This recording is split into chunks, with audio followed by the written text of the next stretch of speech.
Pemimpin sejati. Pemimpin sejati, pengikut Nabi, bukan diukur pada ketinggian jawatan, keluasan bidang kekuasaan, kemahalan kenderaan, keindahan kediaman, pengaruh merubah banyak pandangan. Pemimpin sejati bukan terbukti pada ramainya pegawai kiri dan kanan, pada ketinggian elaun dan pendapatan, pada ucapan dan perbuatan luas disebarkan, pada arahan dan amaran segera diikutkan, pada kuasa menaik turunkan pangkat nasib insan. Pemimpin sejati, wahai ikhwan, bertunjang pada keinsafan sebenar seorang insan, kesedaran mendalam amanah serahan Tuhan, menjadi manusia berakal sejahtera dan bertindak sewajarnya. Suluhan agama dan contoh anbiya menerangi peta, melambangkan kepimpinan sejati setiap kita. Setiap ketika jiwa cekap mengawal segala kemahuan, melaksanakan semua tuntutan dalaman dan luaran.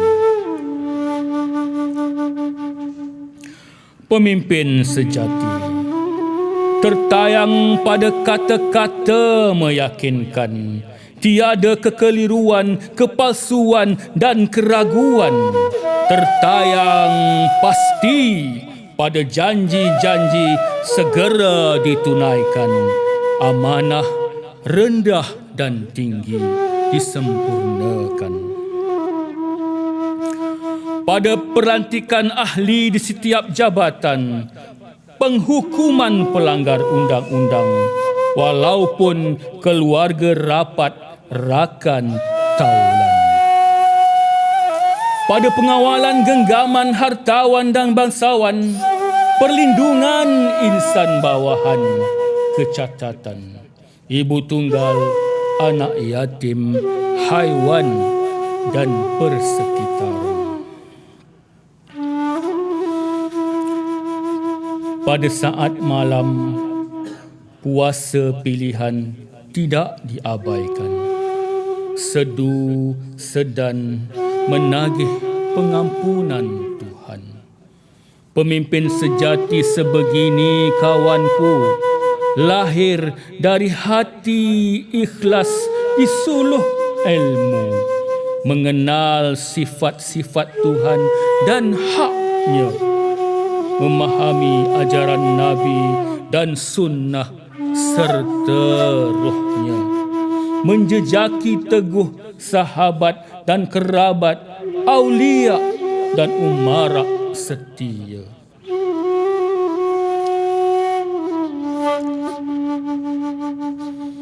Ingatlah, agama dan syariat bukan terpapar dalam ceramah dan khutbah, tapi terbukti pada kebajikan rakyat sangat bertambah, agar ilmu dan adab tertinggi melambangkan diri dan negeri.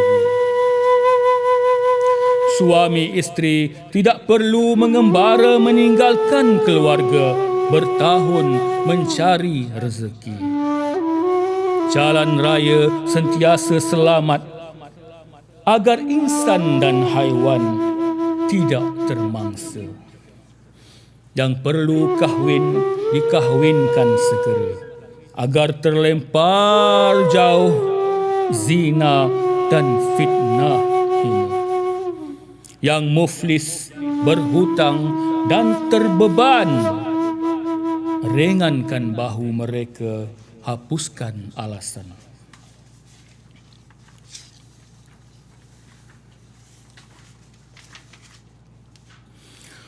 Wahai pemimpin, kuasamu sangat luas.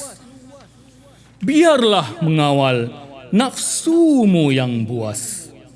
Kau dan hulu balangmu yang setia, biarlah tunduk tawaduk setelah berjaya. Gambar kebaikan kau tular di awal kekuasaan, biarlah terus melebar ke akhir perjuangan, bukan cepat terhenti di tengah jalan. Jika kau mengisi kerusi tertinggi amanah umat, taburlah permata bakti maslahat umat terus meningkat. Suaramu yang dulu bertempik melawan korupsi, biarlah dipatuhi dulu kerabatmu sendiri. Hartamu, penyokongmu yang sekelip mata merimpah ruah, biarlah diraih menepati jejak terpuji qudwah hasanah. Biarlah tumpah bermanfaat ke golongan terbawah. Setiap pembangunan dan perubahan pimpinan menghairankan. Setiap pengorbanan dan ketidakselesaan yang memeritkan tanpa akhiran. Selalu kau atasnamakan pengorbanan untuk rakyat. Namun kebanyakan rakyat masih mengikat perut melarat kemelesetan. Ketidakstabilan ekonomi dunia dikatakan sebab terikat. Kenapa keadaan hidupmu dan penyokongmu terus meningkat? Kau telah membelakangi contoh mulia Mustafa. Apabila kau sombong berkata, kita berkuasa, boleh berbuat apa saja. Kau terlupa kerana tersilau serpihan kekuasaan.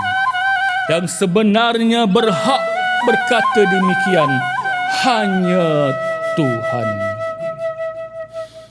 Aku yang lemah ini dari jauh bimbang sekali.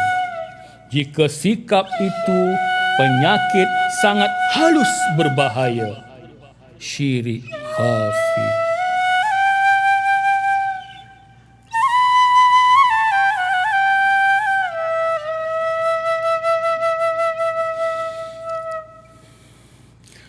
Keluh kesah orang susah, jangan kau pandang remeh dan rendah. Api dendam yang geram terpendam bagai api dalam sekam. Biarlah kau sirami salji kemaafan, hulurkan tangan bersalaman. Dengki yang liar menggelepar, belenggukan selalu dengan ratusan istighfar. Kesungsangan yang disembunyikan tangan kekuasaan jelas nyata di mata Tuhan dan orang budiman. Nikmat duniawi yang kau kini rakus kecapi, biarlah dari huluran berbekalan redha Rabbi. Janganlah semua yang dibanggakan di sini menjadi pembakar diri di Jahannam nanti. Lumrah kita berjenaka dan berhibur. Jangan sampai terjerumus ke lembah kufur. Tugas kita menambah rezeki petang dan pagi. Jangan menyimpan jauh dari jalan Nabawi. Walaupun di dunia kini ramai pembela setia, di alam baqa sepi, terseksa, tiada akhirnya.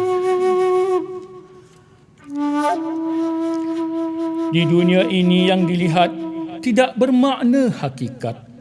Yang melangit dipuji tidak bermakna suci murni. Terdapat penghormatan menghinakan seperti si jahil menjadi menteri. Terdapat penghinaan memuliakan seperti Yusuf di penjara besi. Di bawah bentuk zahir kejadian dan pengalaman terkandung rahsia tersangat berlainan dari paparan.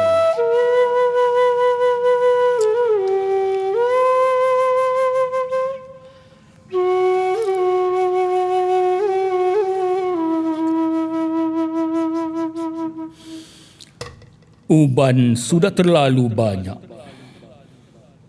Kenapa masih tersangat tamak? Janji dulu sengaja tidak dipenuhi. Kenapa masih menawarkan itu dan ini? Sahabat lama setia berbakti berkeliaran lari. Kenapa masih menganggap diri terlalu tinggi? Belum bersedia bermuhasabah diri. Setiap hari seruling kafiri kau tiup bangga. Kenapa dacing syar'i kau biarkan diperhina? Korupsi dan kezaliman musuhmu ditentang habisan. Kenapa syirik dan kufur temanmu dipandang ringan? Sokongan awam dan karyawan dibeli tanpa masalah. Kenapa redha Tuhan, syafaat Nabi digadai sangat murah? Jika sudah memeluk cita-cita berdekad di hajat, jangan sampai kehilangan berkat terjerat laknat